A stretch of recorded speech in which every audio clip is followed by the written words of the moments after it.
Yanvarın 19-u Kimlik davası. Millətlərin təqvimində elə günlər var ki, onlar sadəcə bir tarix deyil, olumla ölüm arasındakı sərhəddir.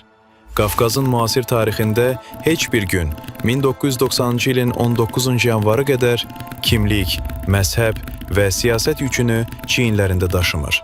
Bir gün ki, təkcə coğrafi sərhədlər yox, həm də bir imperiyanın zehni divarları uçub getdi.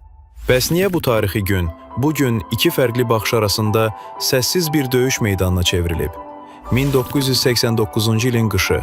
Sovet İttifaqı, o əsrin xəstə divi son nəfəslərini verir. Naxçıvanın və Araz qırağının müsəlman cəmaatı 70 illik kommunist zülmündən cana doyub bir çıxış yolu axtarır. Gözlər şimala yox, cənuba dikilib. O yerə ki, ona baba torpağı deyirlər, İrana. Və nəhayət, yanvarın 19-u gəlib çatır. Minlərlə insan o sümük kəsən soyuqdan və dəmir pərdənin tikanlı məftillərindən qorxmadan Araza tərəf axışır. İndiki iddiaların əksinə, onların şüarı millətçilik deyildi. Onların fəryadı Allahu Əkbər və La ilahə illallah idi. Onlar Arazın buzlarını sındırdılar ki, İran torpağına çatsınlar. O torpaq ki, onlar üçün türbət hökmündə idi. Torpağa səcdə etmək, Quranı ötmək və Aşura bayraqlarını dalğalandırmaq açıq bir mesaj verirdi.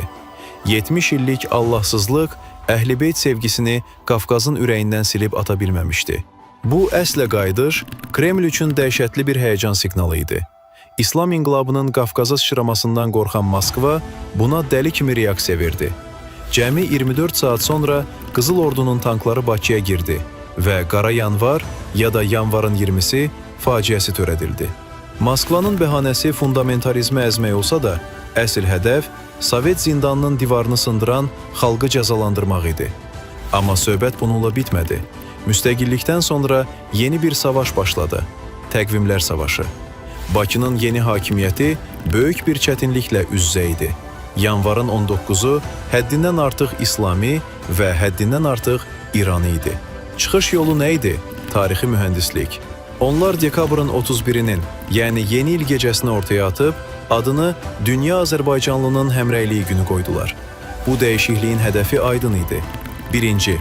Aşura yaddaşını silmək və yerinə sekulyar millətçiliyi qoymaq.